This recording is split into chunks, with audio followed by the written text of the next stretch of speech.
बिस्मिल्लाहिर्रहमानिर्रहीम अस्सलाम वालेकुम। बेटा लास्ट टाइम हमने नॉमेनक्लेचर डिस्कस किया था अल्काइल हैलाइड्स और अल्कोहल्स का। तो आज हम डिस्कस करेंगे नेक्स्ट कार्बोक्सिलिक एसिड्स को कैसे हम नाम देते हैं। तो उसके लिए पहले जो इसका नाम कार्बोक्सिलिक एसिड्स, इसकी जो फंक्शनल ग्रुप को रिप्रेजेंट कैसे करते हैं। तो ये C डबल बॉन्ड O, बेटा इसको क्या कहते हैं, कार्बोनाइल ग्रुप। क्या कहते हैं, कार्बोनाइल ग्रुप। कार्बोनाइल ग्रुप में कार्बन की देखें दो वैलेंसी ऑलरेडी सेटिस्फाइड है ऑक्सीजन के साथ। इसकी एक तरफ ये जो बॉन्ड है हम हाइड्रोक्सिल ग्रुप लगा देते हैं, और दूसरी तरफ ये जो बॉन्ड है उसकी जगह कार्बन भी लगा सकते हैं, हाइड्रोजन भी लगा सकते हैं। कार्बन मतलब अल्काइल ग्रुप भी लगा सकते हैं, हाइड्रोजन भी लगा सकते हैं। जब हाइड्रोजन लगेगा तो यहाँ यकीनन कार्बन नहीं होगा, जब वो कार्बन लगा होगा तो हाइड्रोजन नहीं होगा। तो R मतलब अल्काइल ग्रुप। तो इसका सबसे सिंपलेस्ट कार्बोक्सिलिक एसिड क्या होगा, जब हाइड्रोजन अटैच होगा। तो जब हाइड्रोजन लगाते हैं तो इस कार्बन की वैलेंसी देखें 4 पूरी हो गई है। तो ये सिंपलेस्ट कार्बोक्सिलिक एसिड ग्रुप कहलाता है। अब एक कार्बन हो, हमने काउंटिंग याद की थी, तो याद रखें वो जो काउंटिंग हमने 10 तक याद की थी वही अब चलेगी एंड तक, मैंने पहले भी कहा था। तो एक कार्बन हो तो बेटा हम उसको क्या कहते हैं, मीथेन। लेकिन वो एक कार्बन मीथेन तब होता है जब CH4 हो, उसके सारे हाइड्रोजन हो। जब एक कार्बन हो तो उसको मीथेन कहते हैं। लेकिन जो ये निशानी हमने याद कर ली कि कार्बोनाइल ग्रुप वाला कार्बन है और उसके साथ हाइड्रोक्सिल ग्रुप अटैच है, तो इसको मीथेन तो लिखेंगे, लेकिन ई जो है इसका लास्ट जो वर्ड है ई, इसको रिप्लेस कर देंगे OIC एसिड से। जैसे हमने अल्कोहल्स में मीथेन होता था तो मीथेन के ई को रिप्लेस करते थे OL से, तो बन जाता था methanol, ethanol, propanol, butanol. Same इसी तरह यहाँ पे भी इसका जो है वो सुफिक्स चेंज कर देना आपने, ई से आपको रिप्लेस कर देना है OIC एसिड। ओइक एसिड भी इसको कहते हैं। तो ये इकट्ठा नाम बोलें तो क्या बन जाएगा, मैथानोइक एसिड। क्या बन जाएगा, मैथानोइक एसिड। इसी तरह यहाँ पे हाइड्रोजन की जगह मैंने कहा था हाइड्रोजन की जगह अल्काइल ग्रुप भी लगा सकते हैं। तो अगर यहाँ पे मिथाइल लगा दें, यानी कि एक कार्बन और लगा दें हाइड्रोजन की जगह, तो ये 2 कार्बन हो गए हैं। तो जब 2 कार्बन हो गए तो बेटा इसको क्या कहते हैं, इथेन। तो इथेन के 2 कार्बन जो है, तो इथेन के 2 कार्बन होते हैं। तो चूँकि ये कार्बोक्सिल ग्रुप की पहचान आप याद कर चुके हैं, इसको ई की जगह बेटा OIC एसिड लगा देंगे तो ये बन जाएगा एथानोइक एसिड। इसी तरह अगर 3 कार्बन है तो ये बन जाएगा प्रोपानोइक एसिड। ई की जगह प्रोपेन बनता है, प्रोपेन के ई को हटा के OIC एसिड लगाएंगे तो propanoic acid, butanoic acid, pentanoic acid. जो कार्बन बढ़ती जाएंगी तो इसका नाम सेम कार्बन, अगर 7 कार्बन है तो 7 कार्बन को हम हेप्टेन कहते हैं। चूँकि कार्बोक्सिल ग्रुप फर्स्ट कार्बन पे लगा हुआ है, इससे इसको क्या बोल देंगे, हेप्टानोइक एसिड। 8 कार्बन है तो ऑक्टानोइक एसिड, 6 कार्बन है तो हेक्सानोइक एसिड। तो सेम एक ही साउंड आप ज़हन में रख लें, ओइक एसिड चलेगी। उसके बाद इसको अगर हम इकट्ठा करके लिखें तो COOH भी लिख सकते हैं, COOH। इसको कंबाइन भी हम इसको रिप्रेजेंट कर सकते हैं। तो ये सारा इसके जो नेम हम बता रहे हैं आपको, ये IUPAC सिस्टम के तहत इसकी जो नोमेनक्लेचर है।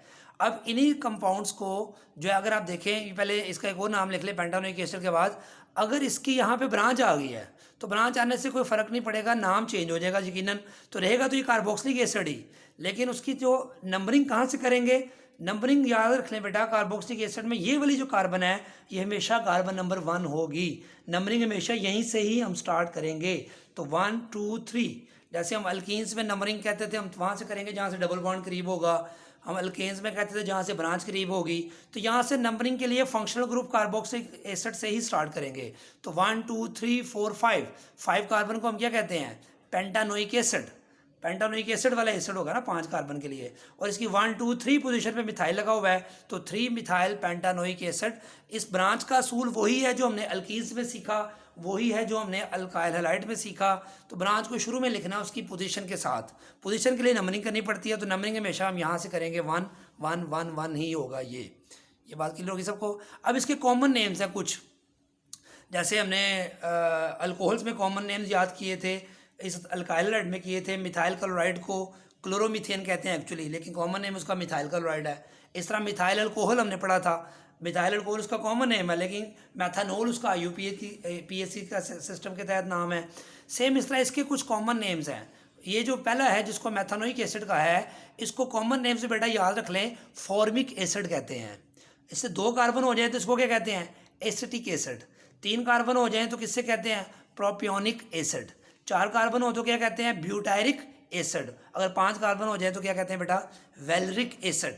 ये जो formic acid, acetic acid, propionic, ये जो नए गिनती आ गई है इसको ऐसे याद रख लें। जैसे मीथेन, इथेन 10 तक आपने याद की थी ना, सारी ऑर्गेनिक में वही यूज़ होती है, लेकिन कार्बोक्सिलिक एसिड्स और एल्डिहाइड्स, ये जो अगला हम पढ़ेंगे एल्डिहाइड्स का, उसमें ये जो है ना कॉमन नेम्स की गिनती चेंज हो जाती है, ये याद रख लेनी है आपने। एक कार्बन हो तो फॉर्म कहते हैं, 2 कार्बन हो तो एसिड, 3 कार्बन हो तो प्रोपियोन, 4 हो तो ब्यूटायर, 5 हो तो वेलर। आगे अगर एसिड है तो आईसी एसिड लगा देते हैं, तो formic acid, acetic acid, propionic acid, butyric acid, valeric acid. तो देखिए एक कार्बन हो तो बेटा क्या कहेंगे फॉर्म, 2 कार्बन हो तो एसिड, 3 प्रोपियोन, 4 के लिए ब्यूटायर, 5 के लिए वेलर। फिलहाल यहीं तक करना आपने। ये जो काउंटिंग है ये एल्डिहाइड्स और कार्बोक्सिलिक एसिड्स के लिए यूज़ होती है स्पेसिफिकली। तो फॉर्म से फॉर्मिक एसिड, एसिड हो तो एसिटिक एसिड, 3 कार्बन हो तो प्रोपियोन कहेंगे, आईसी एसिड लगा देंगे प्रोपियोनिक एसिड, 4 कार्बन हो तो ब्यूटायर है तो ब्यूटायरिक एसिड, 5 कार्बन होंगे तो वेलर और वेलरिक एसिड। तो ये कॉमन नेम्स हैं जो बहुत कम इस्तेमाल होंगे। और इनके ये फॉर्मिक एसिड कहाँ से आया है, एसिटिक एसिड कहाँ से आया है, प्रोपियोन, ब्यूटायर, वेलर, ये वर्ड कहाँ से ड्राइव किए गए हैं, ये जब चैप्टर हम पढ़ेंगे तो उसकी तफसील हम वहाँ जाके डिस्कस करेंगे इंशाल्लाह ताला। ठीक हो गया बेटा। इसी तरह अब कार्बोक्सिलिक एसिड से रिलेटेड जो है वो हम क्या डिस्कस करेंगे, एल्डिहाइड्स।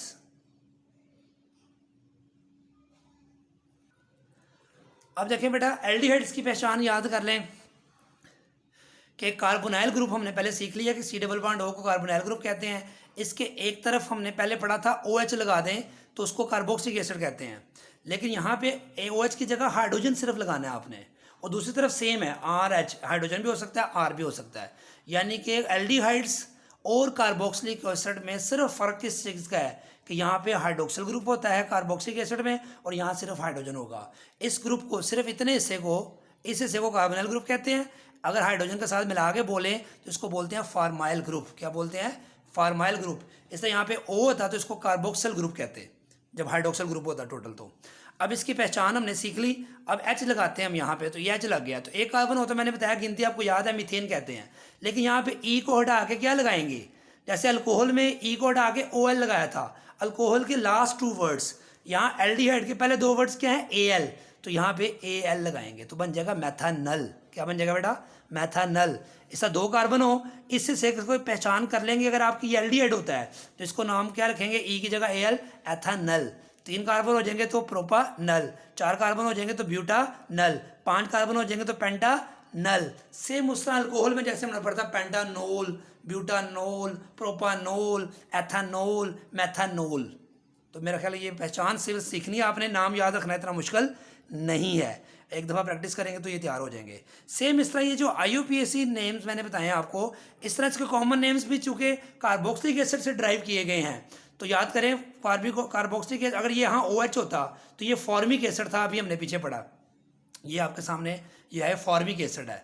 अब इसका जो O ख़त्म कर दें तो ये एल्डिहाइड बन गया, तो इसको बोल देंगे फॉर्मिक एसिड की बजाय फॉर्म एल्डिहाइड।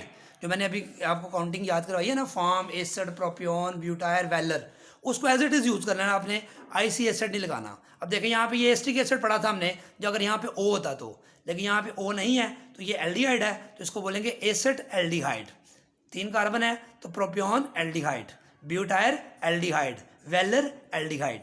मतलब 5 कार्बन का आपने याद रखना है। ये कॉमन नेम्स हैं, ये सिर्फ यहीं पे इस्तेमाल होने हैं, ये कहीं कहीं आ जाते हैं किसी पूरी ऑर्गेनिक केमिस्ट्री जब हम पढ़ते हैं, इसलिए इसको याद रखना ज़रूरी है, क्योंकि MCQs में और पेपर में इससे रिलेटेड कोई क्वेश्चन पूछा जा सकता है, कन्वर्जन्स में ये यूज़ हो सकते हैं, इसलिए आपने इनको याद रखना है कि कॉमन नेम्स फॉर्म, एसिड, प्रोपियोन, ब्यूटायर और वेलर, ये जो आपकी नॉमेनक्लेचर है जो एल्डिहाइड्स और कार्बोक्सिलिक एसिड की, ये आपने कॉमन नेम्स भी याद करने हैं। तो अगला देखें ज़रा, इसका जो ये नाम है C double bond O CH2, ये एल्डिहाइड है, 1 2 3 4, जैसा कार्बोक्सिलिक एसिड में ये कार्बन हमेशा 1 होगा ना, इस एल्डिहाइड्स में भी ये कार्बन हमेशा 1 नंबर पे आएगा।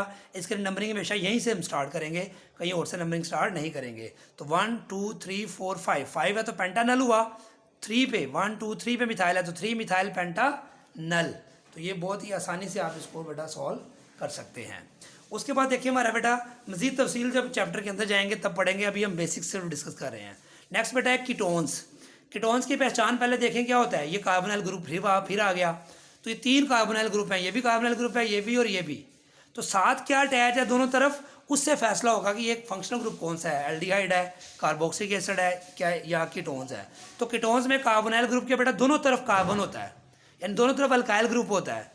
अगर कार्बोक्सिलिक एसिड में एक तरफ OH था, दूसरी तरफ हाइड्रोजन या कार्बन कुछ भी हो सकता है, और एल्डिहाइड में एक तरफ हाइड्रोजन फिक्स था, दूसरी तरफ हाइड्रोजन या कार्बन कुछ भी हो सकता है। जबकि कीटोन्स में दोनों तरफ कार्बन का होना ज़रूरी है, हाइड्रोजन एक तरफ भी होगा नहीं। इसलिए इसकी पहचान के लिए आगे देखें, C डबल बॉन्ड हो, एक तरफ कार्बन दूसरी तरफ कार्बन, तो मिनिमम कार्बन क्या लगा सकते हैं आप, मिथाइल ग्रुप, एक कार्बन। तो ये बन जाएगा बेटा, प्रोपेन होता है 3 कार्बन, तो प्रोपेन में E को हटाकर सफिक्स चेंज कर देंगे इसका ONE, कीटोन के लास्ट 3 वर्ड्स, S को ख़त्म कर दे तो लास्ट 3 वर्ड्स बनते हैं ONE, तो ओन, तो प्रोपानोन, क्या बोलेंगे इसको, प्रोपेनोन, ब्यूटेनोन, पेंटेनोन। अब 3 कार्बन थे, अब ये 4 कार्बन हो गए हैं। 4 कार्बन तक काउंटिंग करने की ज़रूरत नहीं है, क्योंकि कार्बोनाइल ग्रुप या तो सेकंड में इधर से करें तो सेकंड है, अगर इधर से इधर आप कार्बोनाइल ग्रुप लगाते हैं फिर भी ये सेकंड पे होगा, तो वो 2 ब्यूटानोन होगा, तो 2 ब्यूटानोन लिखते हैं, कोई फ़र्क नहीं पड़ता। जबकि जब 5 कार्बन होते हैं तो ये कार्बोनाइल ग्रुप की पोजीशन बेटा ये 3 पे भी आ सकती है, 2 पे भी आ सकती है। जैसे 1 butene 2 butene, 1 butene 1 pentene 2 pentene हमने पढ़ा था, ठीक है। 3 पेंटीन जो है वो पढ़ा था, 3 पेंटीन जो है वो नहीं हो सकता, क्योंकि उधर से नंबरिंग करेंगे तो वो वही बन जाएगा, 2 पेंटीन बन जाएगा। तो इसलिए यहाँ पे देखें 2 पे कार्बोनाइल ग्रुप है और 3 पे है, तो 5 कार्बन है, पेंटानोन बोलेंगे, और 2 पे 2 पेंटानोन बन जाएगा, और 3 पे है तो क्या बन जाएगा बेटा, 3 पेंटानोन। इसकी क्या वजह है, क्योंकि ये 2 पोजीशन है कार्बोनाइल ग्रुप की, जैसे 2 पेंटीन में 2 पोजीशन किसकी थी, डबल बॉन्ड की, तो ये पेरेंट नेम पूरा वैसे ही आ जाएगा, अलग से कोई चीज़ नहीं होगी, तो सिर्फ ये कार्बोनाइल ग्रुप की पोजीशन लिखनी पड़ेगी। जैसे आप OH की पोजीशन लिखते थे, 2 ब्यूटानोल है जैसे, तो 2 पे OH है, 2 ब्यूटीन है तो इसका मतलब 2 पे डबल बॉन्ड है। इस तरह यहाँ पे जो 2 है इसका मतलब है 2 पे कार्बोनाइल ग्रुप है, 3 का मतलब 3 पे कार्बोनाइल ग्रुप है। तो नंबरिंग कहाँ से स्टार्ट करेंगे, इसमें नंबरिंग हम यहाँ से भी कर सकते थे, यहाँ से क्यों की, जहाँ से फंक्शनल ग्रुप करीब होगा, ब्रांच करीब होगी, जैसे हम पढ़ते थे वहाँ से हम नंबरिंग करेंगे। तो यहाँ से नंबरिंग करीब है कार्बोनाइल ग्रुप, तो यहाँ से हम नंबरिंग करेंगे। तो ये इसके IUPAC सिस्टम के तहत नाम है। कॉमन नेम्स बहुत आसान है बेटा इसके। इस ग्रुप को आपको याद है, हमने पढ़ा था मिथाइल कहते हैं, इसको भी मिथाइल कहते हैं। तो कितने मिथाइल हैं, 2 मिथाइल है, तो बोलेंगे डाई मिथाइल कीटोन। क्या बोलेंगे बेटा, डाई मिथाइल कीटोन। इस तरह एक तरफ इथाइल है, इस तरफ मिथाइल है, तो क्या बोलेंगे, इथाइल मिथाइल कीटोन। अल्फ़ाबेटिकली जब 2 डिफरेंट ग्रुप्स आ जाएंगे दोनों तरफ, तो अल्फ़ाबेटिकली देखेंगे कौन पहले आता है, तो इथाइल का E पहले आता है, मिथाइल का M बाद में आता है, तो इथाइल मिथाइल कीटोन। इस तरह यहाँ पे ये मिथाइल है, ये N प्रोपाइल है, तो मिथाइल का M पहले आता है, प्रोपाइल का P बाद में आता है। तो याद रखें N प्रोपाइल के N को हम नहीं यूज़ करेंगे जो वो अल्फ़ाबेटिकली ऑर्डर डिसाइड करने में, P को यूज़ करेंगे। तो मिथाइल N प्रोपाइल कीटोन। इस तरह यहाँ पे दोनों तरफ इथाइल है, तो डाई इथाइल कीटोन। तो सिंपल सबसे आसान नोमेनक्लेचर इसकी कॉमन नेम्स में इस तरह से है कि दोनों ग्रुप्स का आपने नाम लिखना है और आगे कीटोन का वर्ड ऐड कर देना है। जिस तरह बेटा हमने कीटोन्स पढ़े हैं, इस तरह ईथर्स आज हम डिस्कस करेंगे, साथ ही कि दरमियान में कार्बोनाइल ग्रुप था ना, उसमें इसमें दरमियान में ऑक्सीजन आ जाएगा और दोनों तरफ कार्बन होगा, ये फ़र्क है। बाकी जो 3 हमने पढ़े हैं, कार्बोक्सिलिक एसिड, एल्डिहाइड्स और कीटोन्स, उसमें कार्बोनाइल ग्रुप होता है, लेकिन यहाँ पे कौन सा ग्रुप होगा, ऑक्सीजन, सिंपल ऑक्सीजन। जैसे वाटर है तो वाटर में एक दरमियान में ऑक्सीजन होता है, दोनों तरफ हाइड्रोजन होता है, तो यहाँ दोनों तरफ हाइड्रोजन की जगह हमने क्या लगा देना है, कार्बन। तो कार्बन लगा देंगे तो ये कौन सी क्लास बन जाएगी, ऑर्गेनिक कंपाउंड्स की, ईथर्स। तो इसका नाम हमने सिर्फ फिलहाल कॉमन नेम याद करने हैं। IUPAC सिस्टम इसका जो नोमेनक्लेचर का है वो हम चैप्टर में जाके पढ़ेंगे, चैप्टर नंबर इसका है 11। तो इसका सिंपल जैसे कीटोन्स के हमने नाम याद किए थे, कैसे याद किए थे, ये दोनों मिथाइल हैं तो डाई मिथाइल कीटोन कहा था, यहाँ कह देंगे ether, diethyl ether, ethyl methyl ether, di N propyl ether, diisopropyl ether. मतलब दोनों तरफ जो भी ग्रुप्स हैं उनको आपने डाई, अगर एक जैसे हैं तो डाई इथाइल कह देना है, डाई मिथाइल कह देना है, डाई N प्रोपाइल कह देना है, डाई आइसोप्रोपाइल, आगे सिर्फ आपने ईथर का वर्ड लगाना है। आपको याद होगा जब मैं शुरू में पढ़ा रहा था और नोमेनक्लेचर, तो मैंने कहा था ये जो 4 नोमेनक्लेचर के नाम है ये जगह जगह आने हैं। कौन कौन से याद करें, alkyl group, methyl, ethyl, N propyl, isopropyl. तो ये प्रैक्टिस हम चूँकि शुरू में कर चुके हैं इसलिए वो हम रिपीट नहीं कर रहे। तो dimethyl ether, diethyl ether, ethyl methyl ether, di n propyl ether, diisopropyl ether. तो ये कॉमन नेम से बेटा इसके ईथर्स के IUPAC सिस्टम हम बाद में करेंगे चैप्टर में जाकर। लेकिन ये जो हमने 4 नोमेनक्लेचर के नाम पढ़े हैं, ये पहले समझना इसलिए ज़रूरी है कि जब हम 7 चैप्टर पढ़े होंगे, जब 8 चैप्टर पढ़े होंगे, 9 चैप्टर पढ़े होंगे, तो इन सब के नाम आ रहे होंगे और हमें समझ नहीं आ रही होगी क्या नाम है, ये कहाँ से आए हैं। इसलिए मैं इसको 0 चैप्टर बनाकर पहले सारी चीज़ें डिस्कस कर लेता हूँ, क्योंकि ये जगह जगह जब आएंगे तो हमें प्रॉब्लम ना हो। एक्चुअली जाके तफसील इनकी आगे जाके आती है, जैसे कार्बोक्सिलिक एसिड 13 चैप्टर में आता है, एल्डिहाइड कीटोन्स 12 चैप्टर में जाके आता है, ईथर 11 चैप्टर में जाके इसके नाम आते हैं। तो वहाँ हम सीखते हैं, तो बच्चे को हम पढ़ा, हम 7 और 8 में भी रहे होते हैं, उसका यूज़ हो रहा होता है। तो इसलिए इसको थोड़ा सा तफसील से पहले पढ़ना पड़ता है, फिर जब चैप्टर हम पढ़ते हैं तो फिर हमें उसमें प्रॉब्लम नहीं होती। इनकी पहचान को याद करें, ये सिर्फ बेसिक्स करवाई हैं, मज़ीद तफसील जो होगी इसकी, ये कॉमन नेम जैसे फॉर्म है, एसिड है, प्रोपियोन है, ब्यूटायर, वेलर है, इसको हम चैप्टर में जाके तफसील से डिस्कस करेंगे। फिलहाल इसकी आपने बेसिक्स हैं, इसकी पहचान को मेमोराइज करना है, अपने दिमाग में स्टोर करना है, ताकि जब भी ये नाम आए तो आपको इसकी प्रैक्टिस का पता हो कि ये एल्डिहाइड है। पहचान कम से कम तो हो ना कि ये एल्डिहाइड है, ये कार्बोक्सिलिक एसिड है, COOH हो तो कार्बोक्सिलिक एसिड है, C+OH हो, फार्माइल ग्रुप हो तो एल्डिहाइड है, दरमियान में ऑक्सीजन हो तो ईथर है, और कार्बोनाइल ग्रुप हो तो दोनों तरफ कार्बन हो तो कीटोन्स हैं। तो मुझे उम्मीद है कि आपको ये बात समझ आई होगी। तो इसका आप स्क्रीनशॉट ले लें टॉपिक का, तो स्क्रीनशॉट लेने से होगा, इसको आप आसानी से नोट कर सकेंगे, इसको बाद में प्रैक्टिस करें। जो प्रॉब्लम हो तो वो आप कमेंट्स में लिख सकते हैं या वाब्ता कर सकते हैं। दुआ में याद रखिएगा। अल्लाह हाफिज़, अस्सलाम वालेकुम।